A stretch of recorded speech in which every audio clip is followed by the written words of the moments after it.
Toad had traveled some miles, his horse and he was feeling drowsy in the hot sunshine, when the horse stopped and began to nibble the grass, and Toad, waking up, just saved himself from falling off. He looked about him and found he was on a wide common. Near him stood a gypsy caravan, and beside it was a man sitting on an upturned bucket.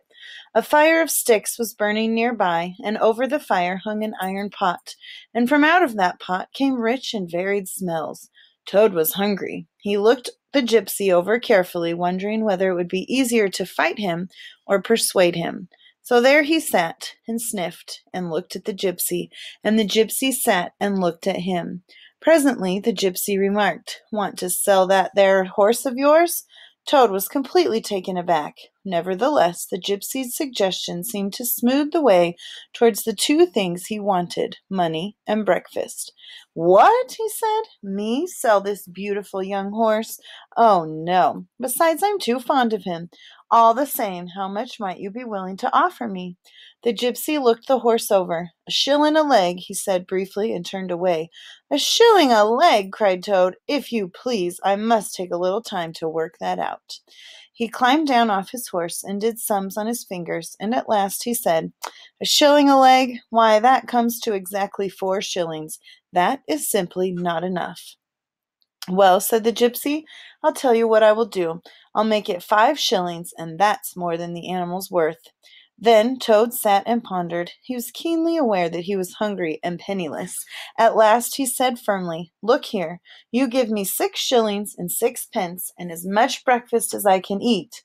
In return, I will hand over my horse." The gypsy grumbled, but in the end he counted out 6 shillings and 6 pence into Toad's open paw. Then he disappeared into the caravan and returned with a large iron plate. He tilted up the pot, and a stream of hot, rich stew gurgled onto the plate. Toad took the plate on his lap. He thought that he had never eaten so good a breakfast in all his life. When Toad had eaten as much stew as he possibly could, he got up and said good-bye to the gypsy and the horse. After receiving directions from the gypsy, he set forth on his travels again. As he tramped along, he thought of his adventures and how, when things seemed at their worst, he always found a way out. Toad's pride and conceit began to swell within him. "Ho, ho," he said to himself, "what a clever Toad I am."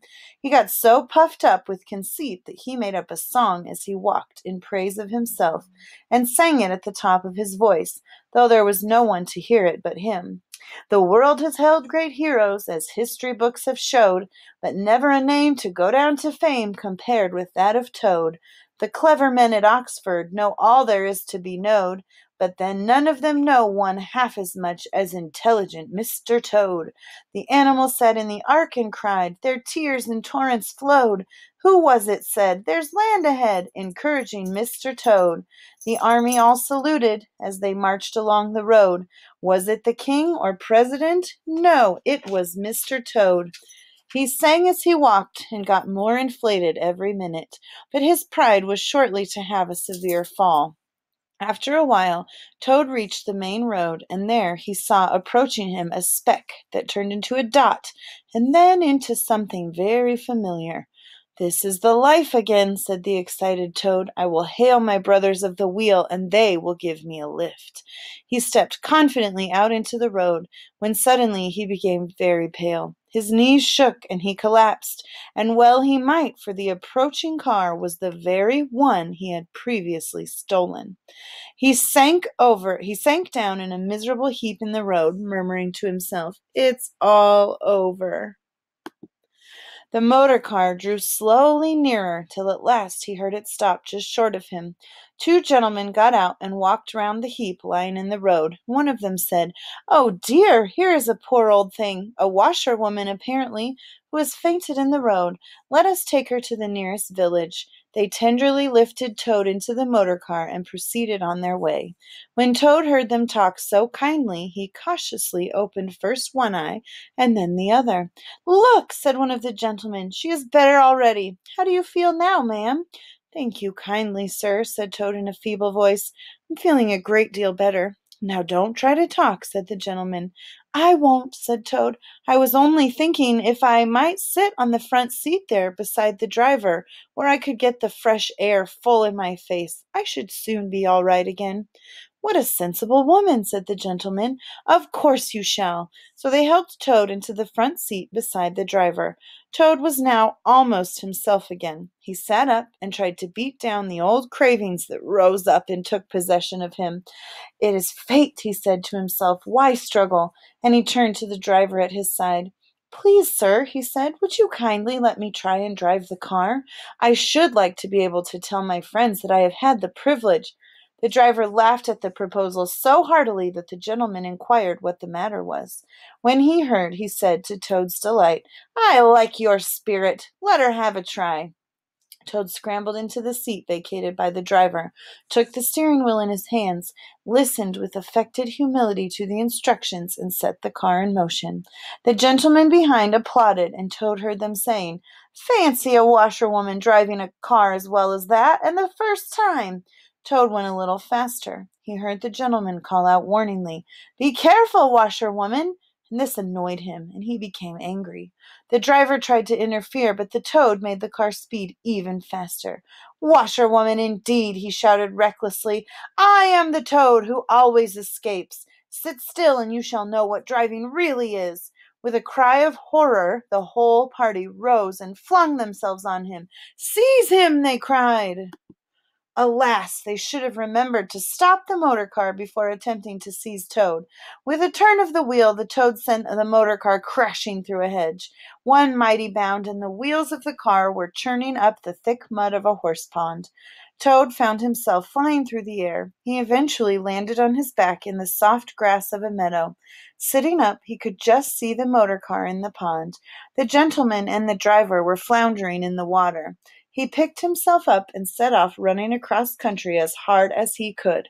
He ran till he was breathless and weary, and had to go at a slower pace. When he had recovered his breath, he began to laugh. "Ho, ho!" he cried in ecstasies of self-admiration. Toad, as usual, comes out on the top. Then he burst into song again. A slight noise at a distance behind him made him turn his head and look. Oh, horror! About 2 fields off, the chauffeur, or driver, and 2 large policemen were visible running towards him. Toad sprang to his feet and pelted away. "Oh, my!" he gasped as he ran. "What a fool I am! What a conceited numpty!" Toad glanced back and saw that they were gaining on him. On he ran desperately. He did his best, but his legs were short. Ceasing to heed where he was going, he struggled on wildly, when suddenly the earth failed under his feet.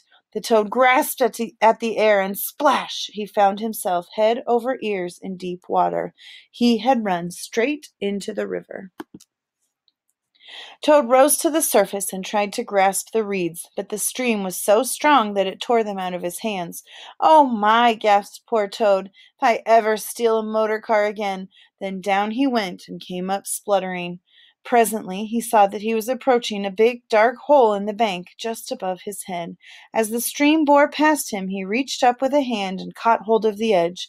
Then slowly he drew himself up out of the water till he was able to rest his elbows on the edge of the hole. As he stared before him into the dark hole, some bright small thing twinkled in its depths. As it approached, a face grew up gradually around it, and it was a familiar face, brown and small with whiskers. It was the water rat.